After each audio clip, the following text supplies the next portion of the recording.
നമസ്കാരം. 2019 ആന്ധ്ര നിയമസഭാ തെരഞ്ഞെടുപ്പ് കാലം ചന്ദ്രബാബു നായിഡുവിന്റെ ടിഡിപി എന്ന പാർട്ടി വെറും 23 സീറ്റുകളിലേക്ക് ചുരുങ്ങിയ കാലം. അന്ന് പല രാഷ്ട്രീയ വിദഗ്ധരും വിധിയെഴുതി ഇനി ചന്ദ്രബാബു നായിഡുവിനോ അല്ലെങ്കിൽ തെലുങ്കുദേശം പാർട്ടിക്കോ ഒരു തിരിച്ചുവരവ് ഉണ്ടാകില്ല എന്ന്. പിന്നീട് വർഷം 2024 175 അംഗ ആന്ധ്ര നിയമസഭയിൽ 135 സീറ്റുകളാണ് ടിഡിപി ഒറ്റയ്ക്ക് സ്വന്തമാക്കിയത്. NDA 164 സീറ്റുകളുമായി അധികാരത്തിലേറാൻ ഒരുങ്ങുമ്പോൾ ആന്ധ്ര രാഷ്ട്രീയത്തിൽ ചന്ദ്രബാബു നായിഡു അവസാന വാക്കായി മാറുന്നുണ്ട്. രാജ്യം മുഴുവൻ ഇപ്പോൾ കിങ് മേക്കർ ആയിരിക്കുന്ന ചന്ദ്രബാബു നായിഡുവിനെ സെലിബ്രേറ്റ് ചെയ്യുകയാണ്, ആഘോഷിച്ചുകൊണ്ടിരിക്കുകയാണ്.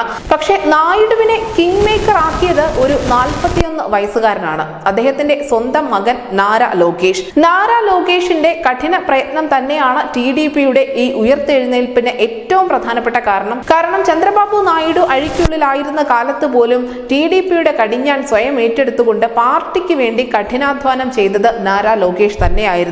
നമുക്കറിയാം, ഈ ഒരു തെരഞ്ഞെടുപ്പ് കാലത്ത് പല മക്കളുടെയും പതനം നമ്മൾ കണ്ടതാണ്.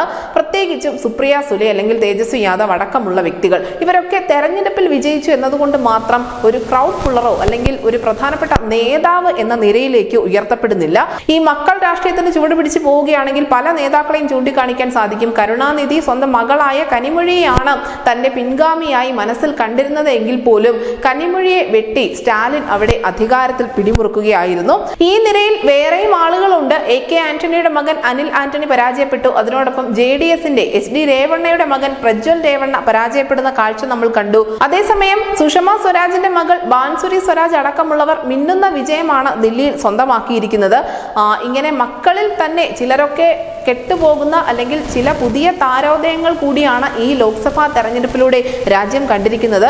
ആന്ധ്ര രാഷ്ട്രീയത്തിൽ ടിഡിപിയുടെ വമ്പൻ തിരിച്ചുവരവിന് മാത്രമല്ല ഈ നാരാ ലോകേഷിലൂടെ കളമൊരുങ്ങിയിരിക്കുന്നത്, മറിച്ച് ദേശീയ രാഷ്ട്രീയത്തിൽ ടിഡിപി എന്ന പാർട്ടിയുടെ പ്രാധാന്യം ഇത്രത്തോളം ഉയരാൻ കാരണക്കാരനും നാരാ ലോകേഷ് തന്നെയാണ്. എന്തായാലും നിലവിൽ നാരാ ലോകേഷ് എന്ന പൊളിറ്റീഷ്യനിലേക്ക്, ഒരുപക്ഷെ ആന്ധ്രാപ്രദേശിന്റെ മുഖ്യമന്ത്രി പോലും ആയേക്കാവുന്ന നാരാ ലോകേഷിലേക്ക് തന്നെയാണ് ദേശീയ മാധ്യമങ്ങളുടെ മുഴുവൻ കണ്ണും. News desk news India Malayalam.